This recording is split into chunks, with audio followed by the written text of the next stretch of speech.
Hi friends, ఈరోజు మీకు కొరమీను చేపల పులుసు అండి ఎలా చేయాలో చూపిస్తాను. చూడండి చేపలు ఎలా ఉన్నాయో.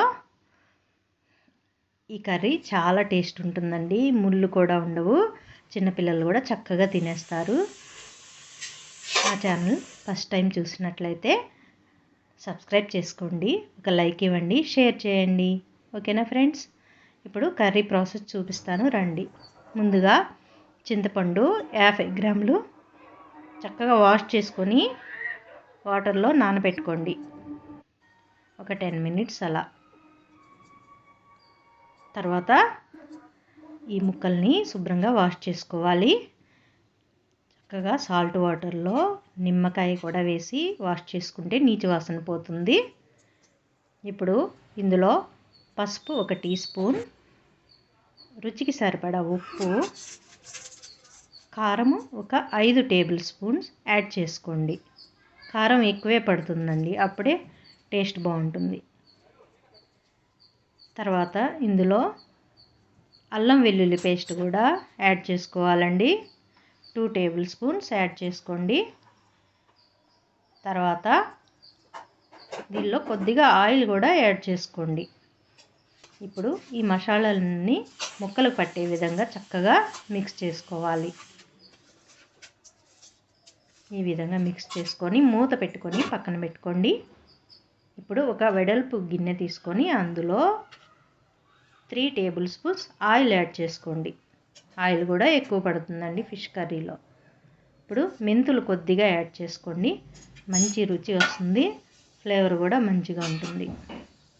మెంతులు ఫ్రై అయినాక ఉల్లిపాయ ముక్కలు యాడ్ చేసుకోండి. ఇలా సన్నగా కట్ చేసుకోవాలండి. తర్వాత పచ్చిమిర్చి కూడా ఒక 5 తీసుకొని మధ్యలో కట్ చేసుకొని యాడ్ చేసుకోవాలి. తర్వాత కరివేపాకు కూడా యాడ్ చేసుకొని ఇవన్నీ చక్కగా ఫ్రై అవ్వాలండి.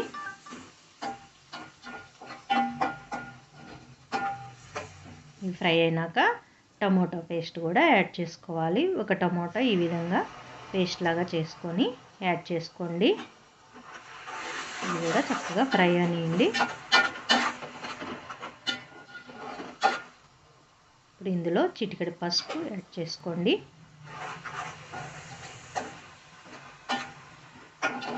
తర్వాత అల్లం వెల్లుల్లి పేస్ట్ కూడా ఒక టేబుల్ స్పూన్ యాడ్ చేసుకోండి.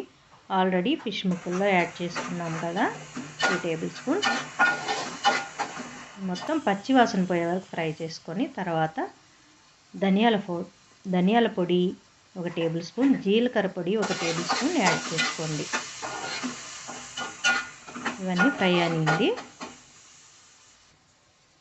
తర్వాత ఫ్రై అయినాక ఈ ఫిష్ ముక్కలన్నీ లైన్గా ఈ విధంగా యాడ్ చేసుకోవాలి.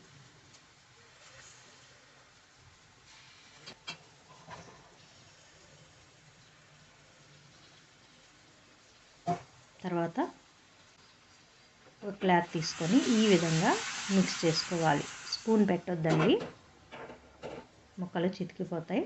1 మినిట్ అలా ఫ్రై అయినాక తర్వాత చింతపండు గుజ్జు ఈ విధంగా పులుసు చేసుకొని చక్కగా ఈ జ్యూస్ మొత్తం యాడ్ చేసేసుకోండి.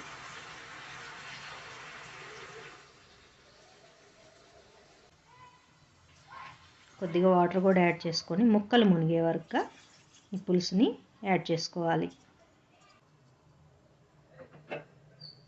నేను చూపిస్తున్న విధంగా మిక్స్ చేసుకోవాలండి చక్కగా.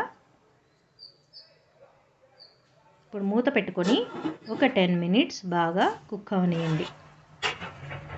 10 మినిట్స్ తర్వాత కొత్తిమీర యాడ్ చేసుకోండి. ఈ టైంలో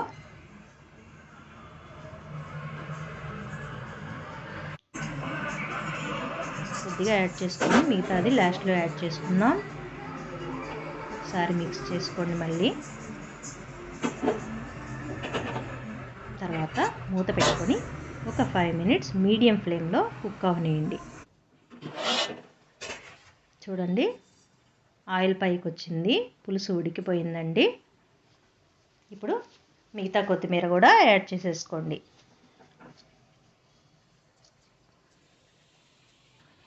ఒకసారి ఈ విధంగా కలుపుకొని స్టవ్ ఆఫ్ చేసేసుకోండి. ఇంకా చూడండి ముక్కలు చక్కగా పులుసులో బాగా ఉడికినాయి అన్నమాట. చాలా టేస్ట్ ఉంటుందండి. ఇవి చల్లారినాక తింటేనే మంచి టేస్ట్ వస్తుందండి. తప్పకుండా ఇలా ట్రై చేసి పెట్టండి, చాలా బాగుంటుంది. నచ్చిందా అండి? నచ్చితే ఒక లైక్ ఇవ్వండి, నా ఛానల్ని సబ్స్క్రైబ్ చేసుకోండి, షేర్ చేయండి. ఓకేనా ఫ్రెండ్స్? బాయ్.